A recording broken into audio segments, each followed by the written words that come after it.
Hello, नमस्कार साथियों, जय श्री कृष्णा। तो चलो चलते हैं, यहाँ पे करते हैं आज की क्लास की शुरुआत। ज़रा देखते हैं आज कौन कौन से क्वेश्चंस हैं जो आपके एग्ज़ाम पर्सपेक्टिव से इम्पोर्टेंट है। हर एक क्वेश्चंस का जितना भी डिटेल एनालिसिस होगा उसको ज़रूर से लिखा कीजिए, क्योंकि ज़रूरी नहीं कि आपका वन लाइनर में ही क्वेश्चंस आए। आजकल क्वेश्चंस जो है आपके स्टेटमेंट बेस भी आते हैं। तो पर्टिकुलर ये सेशन जो है आपके हर एग्ज़ाम को कवर करेगा, चाहे आप किसी भी एग्ज़ाम की तैयारी क्यों ना कर रहे हो। एनी एग्जामिनेशन मतलब एनी होता है, जिसके अंदर SSC, banking, NDA, CDS, everything covered, CET सब कुछ कवर होता है। बात करते हैं जीएस और जीके करंट अफेयर्स। ऐसा कोई भी एग्ज़ाम हो जिसके लिए ये चीज़ें बदलती नहीं है। और तो बात यही है। आइए ज़रा शुरुआत करते हैं यहाँ पे थॉट ऑफ द डे के साथ में। उम्मीद करेंगे कि आप कॉपी पेन रेडी रखिएगा।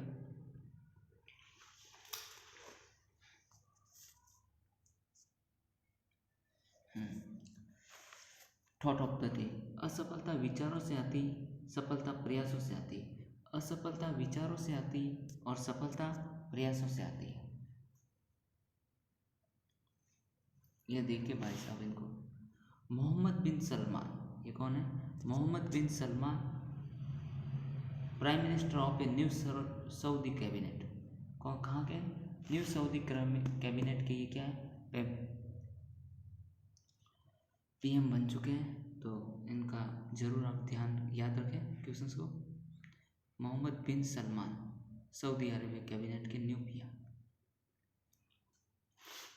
बात करते हैं क्वेश्चंस पे। Which country has introduce yoga university in A Arab nation?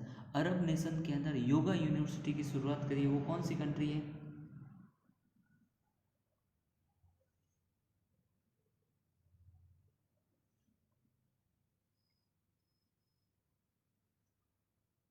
Iran. अब बात करते हैं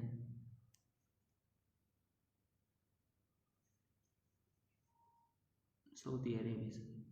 इसका आंसर सऊदी अरेबिया है। Which country has introduce yoga university in Arab nation? Saudi Arabia. Saudi Arab and Saudi Arab introduce yoga university. और yoga day की बात करते हैं। इंटरनेशनल योगा डे कब सेलिब्रेट किया जाता है? 21 जून को। एंड इसकी थीम क्या रखी गई? इनकी थीम थी yoga for humanity. Yoga for humanity, ये इसकी थीम है। इसको जरूर साथियों नोट करके रखें। एग्जाम में क्वेश्चन डायरेक्ट पूछा जाता है। योगा डे की थीम क्या थी? Yoga for humanity. और योगा को यूनेस्को की इंटेंजिबल लिस्ट के अंदर रखा जाता है। और नवरोज फेस्टिवल है, ये भी योगा की इंटेंजिबल लिस्ट में रखा जाता है। बात करते हैं किंग की। जो किंग है ईरान के, वो उन्होंने क्या किया? डिफेंस मिनिस्टर अपॉइंट किया as a PM Mohammed Salman को। Defence minister appointed as a PM Mohammed bin Salman. Yoga university कहाँ ओपन की गई? यूएसए के अंदर थी इससे पहले। और योगा प्रैक्टिस कहाँ होता है? सऊदी अरेबिया के अंदर। बात करते हैं, ये मैप में आ जाइए सऊदी अरेबिया। सऊदी अरब की साउथ अरब का ये मैप है, जिसके अंदर सऊदी अरेबिया इस साइड के अंदर पूरा रेड सी है। और यही क्वेश्चंस आपके जीएसआई के अंदर भी आया था प्री के अंदर। रेड सी, इस तरफ Gulf of Oman and Arabian Sea. तो ये पूछा गया था कौन सा इंक्रीज हो रहा है और डिक्रीज हो रहा है। ये अरेबियन सी की लोकेशन है, ये रेड सी की है। तो Arabian Sea and Persian Gulf, ये हो गए पर्शियन गल्फ। और ये है गल्फ ऑफ ओमान। तो आसपास ये ओमान कंट्री है, मस्कट है, यमन है।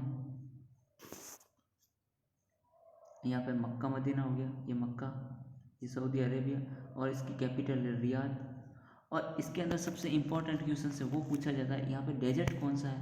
यहाँ डेजर्ट है रूबी खली डेजर्ट। कौन सा है? रूबी खली डेजर्ट है, जो यहाँ पे आपको देखने को मिलता है लोकेशन। या फिर ये पूछता है सऊदी अरेबिया के पास में वाटर बॉडी कौन सी है? वाटर बॉडी है वो है रेड सी। या ये पूछ लेता क्वेश्चंस कि Red Sea and Persian Gulf के बीच में कौन सी कॉन्टिनेंट्स आता है या कंट्री है? Saudi Arabia. या सऊदी अरेबिया के साइड में कौन सी वाटर बॉडी? एक तो रेड सी हो गई, या एक दूसरा है गल्फ ऑफ पर्शियन गल्फ। तो दोनों चीज़ें हैं, आप क्वेश्चन किधर से भी बने आप ध्यान रखें। फिर कुछ क्वेश्चंस जो हाल फिलहाल चर्चा में थे, सऊदी अरेबिया की बात करें, सऊदी अरेबिया वर्ल्ड का ऑयल में नंबर 1 एक्सपोर्ट हो चुका है। और अभी हाल फिलहाल में जॉर्जी मेलोनी आए, पीएम अपॉइंटमेंट की थी इटली की, जो आप सब जानते हैं, अभी इस पर हमने डिस्कस भी किया था पिछली बार।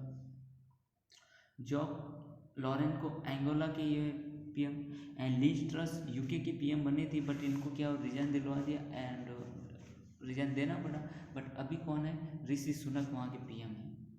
और होम सेक्रेटरी थी इंडिया की सुवेला, जिसको एलिजाबेथ क्वीन अवार्ड मिला है। ये क्वेश्चन आपके छपेगा, ये इसको नोट कर लो। एलिजाबेथ क्वीन अवार्ड किसको दिया गया है, इंडिया की सुवेला नॉमिन, मतलब ये होता है एलिजाबेथ क्वीन उन्हीं को दिया जाता है जो वेस्ट ईस्टर्न कंट्री से बिलोंग करते हैं। जैसे कि मान लिया इंडिया के है, इंडिया के इंडियन ही है और वहाँ पे क्या रह रहे हैं और अच्छी सेवाएं दे रहे हैं, तो उनको एलिजाबेथ क्वीन अवार्ड दिया गया। फिर बात करें दिनेश गुणवर्धना, ये पीएम बने श्रीलंका के अभी। यून सुक योल, ये सियोल साउथ अफ्रीका के हैं, वहाँ के पीएम बने। और कैथलीना नोवाक प्रेसिडेंट बनी गई हंगरी की, फर्स्ट वुमेन है फर्स्ट वुमेन कैथलीना नोवाक। फिर बात करता है विक्टर ऑर्बन, ये पीएम बने हंगरी के। तो ये सारे जो हाल फिलहाल रिसेंटली अपॉइंटमेंट हुए इनका ज़रूर याद रखें आप, क्योंकि एग्जामिनर जो क्वेश्चन है वो कहीं से बना ले, एसएससी, एनडीए, सीडीएस या बैंकिंग वाले, इसको तो ज़रूर ध्यान रखें। हाल फिलहाल रिसेंटली जो भी अपॉइंटमेंट है हो रहा है उसको तो ज़रूर आप याद करके रख जाए। सेकेंड आ जाओ, नेक्स्ट चलते हैं। PM Modi in Modi will flag off inaugurate Gandhinagar से लगा के मुंबई के बीच वंदे भारत एक्सप्रेस चलेगी, तो ऑफर एयरक्राफ्ट लाइक ट्रेवलिंग। तो कहाँ पे चलेगी, मुंबई से, गांधीनगर से लगा के मुंबई के बीच। तो पीएम इसको कौन सी है, third Vande Bharat launch, third Vande Bharat train launch की गई है। तो ये कहाँ से लॉन्च की गई है, ये पूछता है क्वेश्चन। ये की गई है गांधीनगर गुजरात से, और कहाँ तक चलेगी, गांधीनगर के, ये मुंबई तक जाएगी, गांधीनगर से मुंबई तक। तो गांधीनगर के अंदर क्या क्या देखो, मोदी जी अभी थोड़े दिन पहले वहाँ गए थे, तो इन्होंने 3-4 चीज़ें लॉन्च की। फर्स्ट सीएनजी टर्मिनल एस्टेब्लाइज किया जाएगा, कहाँ पे, गांधीनगर में, फर्स्ट सीएनजी टर्मिनल। फिर सेकेंड, अहमदाबाद में जो मोदी स्टेडियम है उसके अंदर ग्रांड इवेंट खेलो इंडिया ओपन वो टूर्नामेंट चल रही है, उसका इनॉग्रेशन। थर्ड है अहमदाबाद से लगा मेट्रो तक फर्स्ट फेज, अहमदाबाद में मेट्रो का वो फर्स्ट फेज लॉन्च किया जाएगा। और फोर्थ था वंदे भारत लॉन्च की गई। अब ये वंदे भारत का तीसरा फेज है, कौन सा, थर्ड ट्रेन। तो पहली और दूसरी कौन सी है, क्वेश्चन ये पूछता है।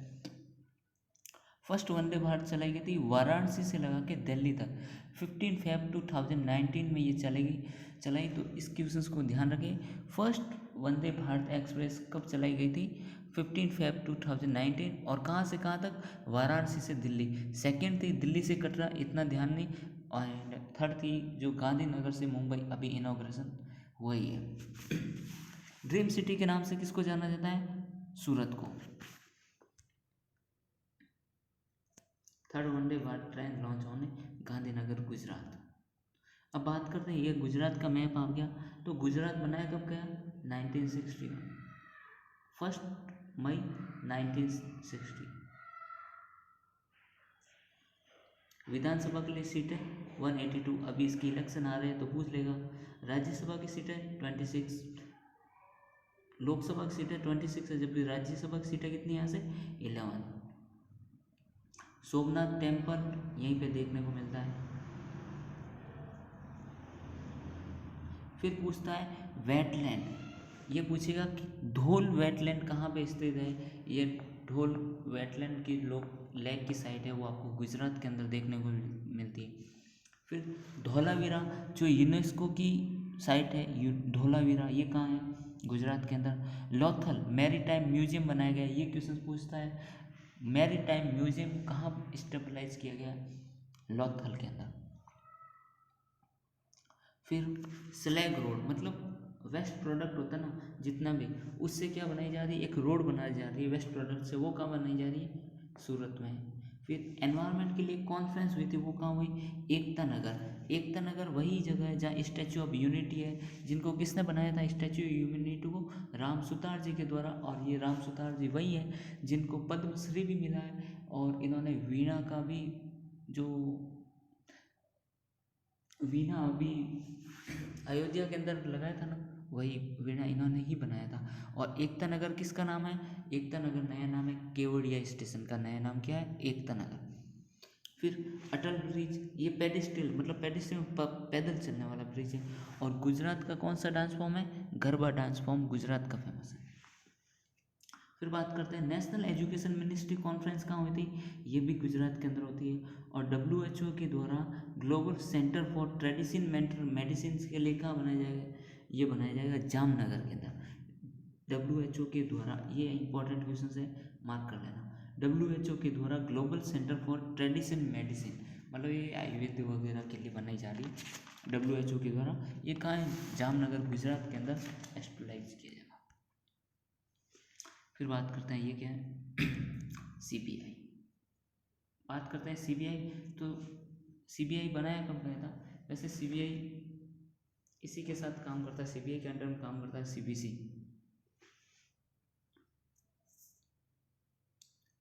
CBI आ जाओ, क्वेश्चन ये है अभी।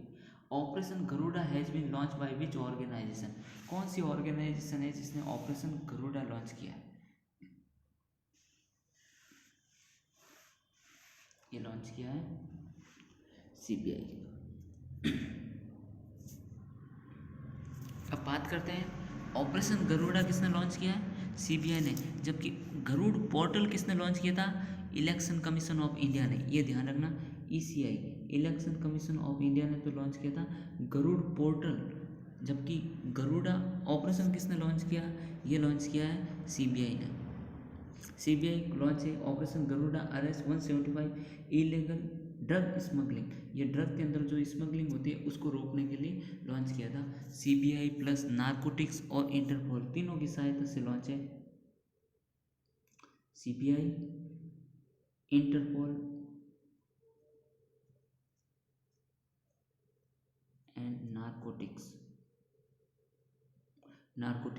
अब बात करते हैं इंटरपोल। इंटरपोल का हेडक्वार्टर कहाँ देखने को मिलता? इंटरपोल एक बहुत बड़ी पुलिस ऑर्गेनाइजेशन है, मतलब वर्ल्ड की जो भी पुलिस होती है ना, जो वर्ल्ड लेवल पे पुलिसिंग ऑर्गेनाइजेशन कौन सी है? इंटरपोल। इसका हेडक्वार्टर कहाँ है? लियोन में। और लियोन कहाँ है? फ्रांस में। बात करते हैं इंटरपोल की जो सबमिट होने जा रही है 2022 की 2022 की, वो कहाँ पे होगी? इंडिया के अंदर। क्वेश्चन यही बनेगा, इंटरपोल की सबमिट कहाँ हुई थी 2022 की? इंडिया के अंदर। और ऑपरेशन मेघ चक्र चलाया गया, वो किसके द्वारा? CBI प्लस इंटरपोल दोनों ने मिलकर चलाया था ऑपरेशन मेघ चक्र। और जो ऑपरेशन गरुड़ा है ये किसके लिए लॉन्च किया था? ड्रग की स्मगलिंग को रोकने के लिए। बात करते हैं CBI के अंडर कौन सी बॉडी है? CVC central vigilance commission. ये वर्क करता है लोकपाल के द्वारा, और ये आता है under of ministry of personal ministry वही है जिसके अंडर में IAS वगैरह सारे आता है, इसको बोलता है पर्सनल मिनिस्ट्री। और इसको बनाया था 1963 के अंदर, इसको फॉर्मेशन किया गया है। अब CVC को पावर कहाँ से मिलती है? दिल्ली पुलिस के अंदर, power via Delhi police act 1946। कौन से एक्ट के तहत? 1946 के तहत इसको पावर मिलती है। और ये सेंट्रल एंड स्टेट गवर्नमेंट दोनों की इंक्वायरी करती है, बट इनको इंक्वायरी करने के लिए इनको क्या चाहिए? स्टेट गवर्नमेंट की परमिशन जरूरत पड़ती है। किसको? CBI को।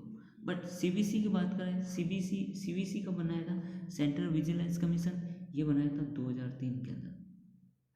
और इसके अभी हेड कौन है? यही क्वेश्चन पूछते हैं। सुरेश एन पटेल। कौन है इसके हेड?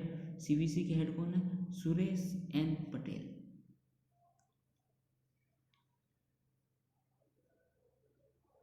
ऑपरेशन मेघ चक्र CBI plus interpole.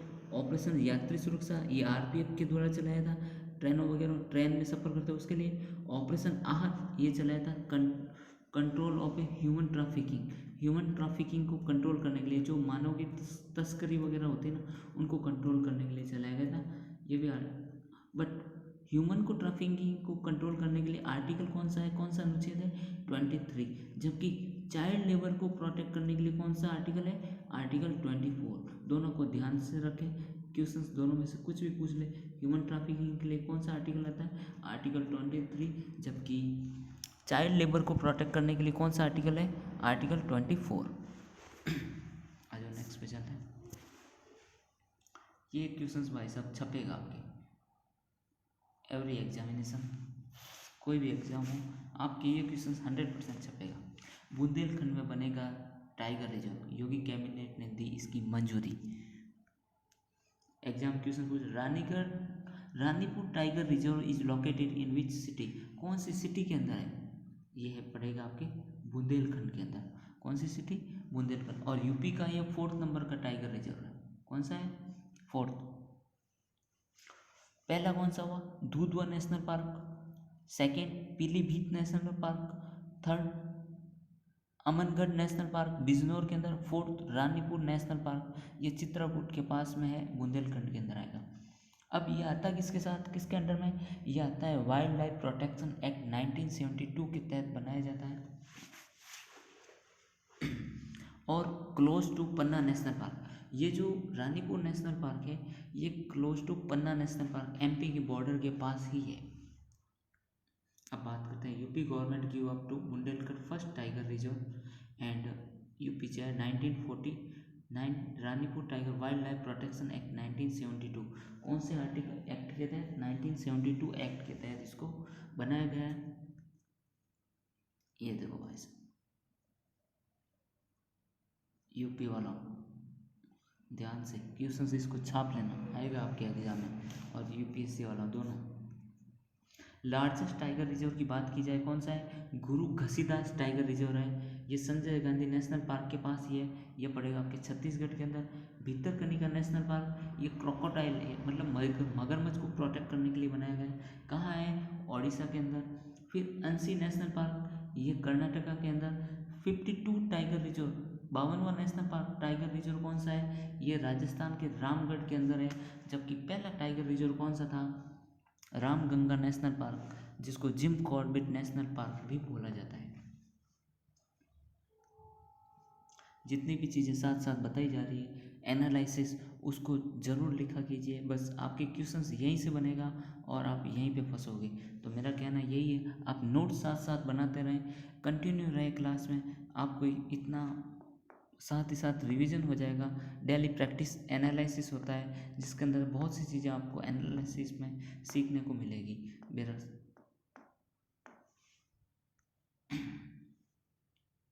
Heart heart day, world heart day, use heart for every heart, ये इसकी थीम है। देन अब थीम याद रख लेना, use heart for every heart. Heart day कब मनाया जाता है, 29 सितंबर को। कब मनाया जाता है, 29 सितंबर को। जबकि हार्ट डे सेलिब्रेट कौन करता है, वर्ल्ड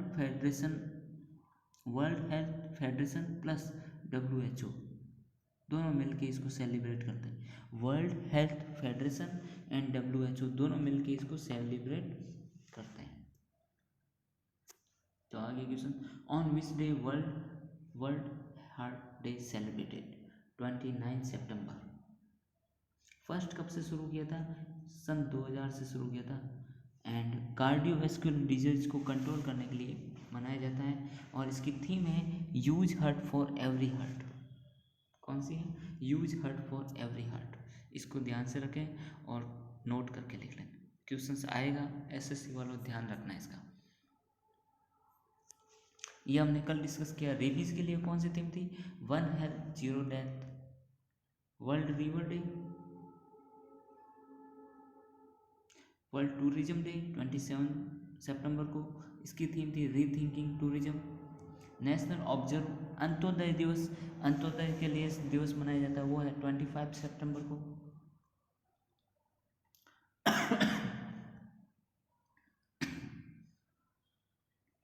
सॉरी दोस्तों। Hitachi Astemo has installed India first solar power plant in which state? Hitachi Astemo install India first solar power plant. Hitachi एक तरह की जापानीज कंपनी इंडिया के अंदर इसका पहला प्लांट स्थापित किया। कहाँ पे? सोलर का महाराष्ट्र के अंदर। कौन सा है?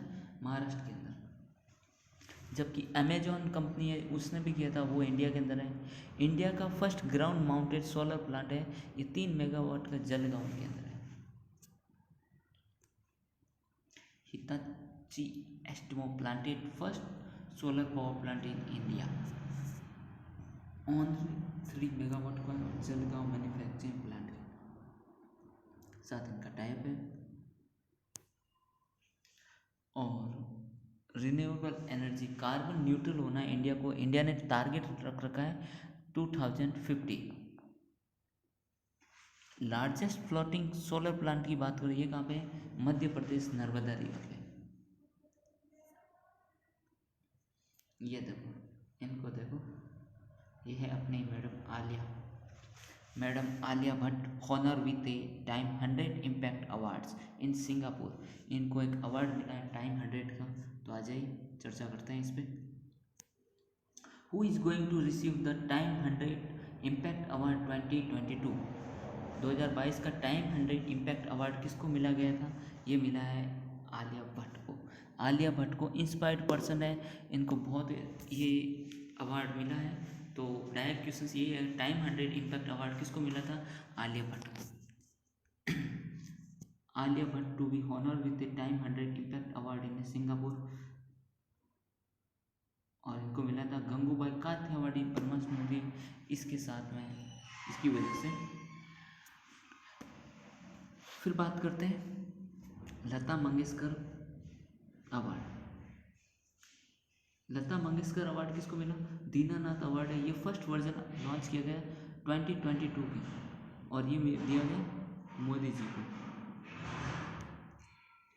लता मंगेशकर अवार्ड, दीनानाथ अवार्ड दिया गया था फर्स्ट वर्जन इन मोदी अवार्ड। लता मंगेशकर अवार्ड 2019 का किसको दिया है? ये शैलेंद्र सिंह जी को 2020 का दिया था आनंद मिलिंद को, जबकि 2021 को का दिया था कुमार सानू का लता मंगेशकर अवार्ड। जबकि बोला जाए Lata Mangeshkar award, Dinanath award first version ये मोदी जी को दिया था। इनको जानते ही हो, ये कौन है? आशा पारिक जी हो। इनको दिया था क्या था? 52nd नंबर का Dada Saheb life time achievement award आशा पारिक जी को। अजय देवगन और सूर्य को इसको मिला है national award for best actor. कौन सा award? National award for best actor का अवार्ड किसको गया है? अजय देवगन को एंड सूर्या में।